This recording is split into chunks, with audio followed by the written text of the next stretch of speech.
2 থেকে 3 পিস গোশত পাওয়ার আশায় এক বাটি ডাল খেয়ে নেওয়ার নামই হচ্ছে হালিম খাওয়া। তো যাই হোক, গ্রামে এতদিন ঈদ পালন করেছিলাম, হালিম খাওয়া হয়নি। যেহেতু আমরা হালিম লাভার, ঢাকার মানুষ, হালিম খেতে খুব বেশি পছন্দ করি।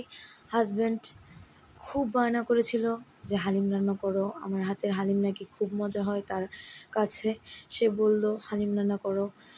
আমার বাবা এবং আমার খালামণি, পৃথিবীতে এই 2 জন মানুষ মনে হয় সারা জীবন আমার রান্নার প্রশংসা করে গিয়েছে। মাঝে মধ্যে আমার স্বামীও করে যে তোমার রান্নাগুলো অনেক মজা হয়েছে, কিন্তু তিনি তো একজন বাবুর্চি, তাই প্রায় সময় করা হয় না প্রশংসা, তাও যতটুকু করে আলহামদুলিল্লাহ। যাই হোক, শ্বশুরবাড়িতে তো হালিম খাওয়া হলো না, কিন্তু স্বামীর আবদার বলে কথা, না রান্না করেই কি পারা যায় বলেন। সাথে হলেও আমার হাজব্যান্ড, তাকে আমাকেই আগলা রাখতে হবে, সে আমাকে আগলে রাখবে, এটাই তো কথা। তো চলুন রেসিপিতে ফিরে যাই। প্রথমেই দিয়ে দিলাম চুলায় কড়াই, বড় একটা কড়াই নিয়েছিলাম, বেশ অনেকটাই হালিম রান্না করব। কড়াইতে দিয়ে দিলাম পরিমাণ মতো পেঁয়াজ, দিয়ে দিলাম এলাচ, দারচিনি, দিয়ে দিলাম তেজপাতা, দিয়ে ভালো করে নাড়াচাড়া করে নিব। নাড়াচাড়া করে কিছুটা লাল হয়ে আসলে দিয়ে দিব এতে আমার মশলা পেস্ট, কিছুটা আদা রসুন বাটা, দিয়ে দিব লবণ, দিয়ে দিব হলুদ গুঁড়ো, মরিচের গুঁড়ো, ধনিয়া গুঁড়ো, জিরা গুঁড়ো, দিয়ে ভালো করে নেড়ে মিশিয়ে নিয়ে পানি ঢেলে দিব। দিয়ে ভালো করে কষিয়ে তাতে দিয়ে দেবো গরুর গোশ, দিয়ে সুন্দর করে ভালো করে নাড়াচাড়া করে মিশিয়ে নিব। এখানে হালিম রান্নায় মশলাটা অবশ্যই ব্যবহার করবেন। যদি এক্সট্রাভাবে মশলা তৈরি করে নিতে চান, এতে করে হালিমের স্বাদটা দ্বিগুণ বেড়ে যাবে।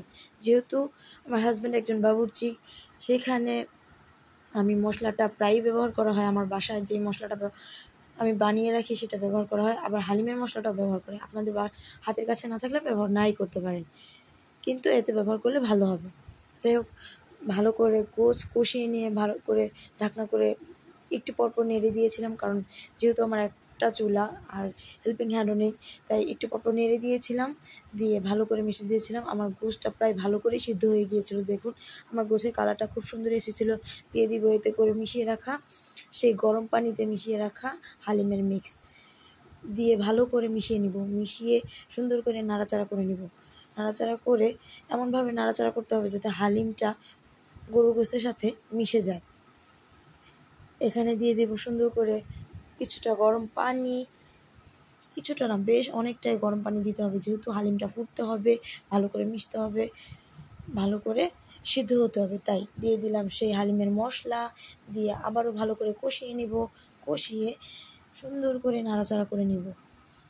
এখানে আপনারা লেবু পাতা অ্যাড করতে চাইলে অবশ্যই লেবু পাতা অ্যাড করতে পারেন, কিন্তু এখন না, নামিয়ে নেওয়ার আগে অবশ্যই। এখন দিতে গেলে অবশ্যই হালিমের টেক্সচারটা তিতা হয়ে যাবে, তাই খেতে পারবেন না।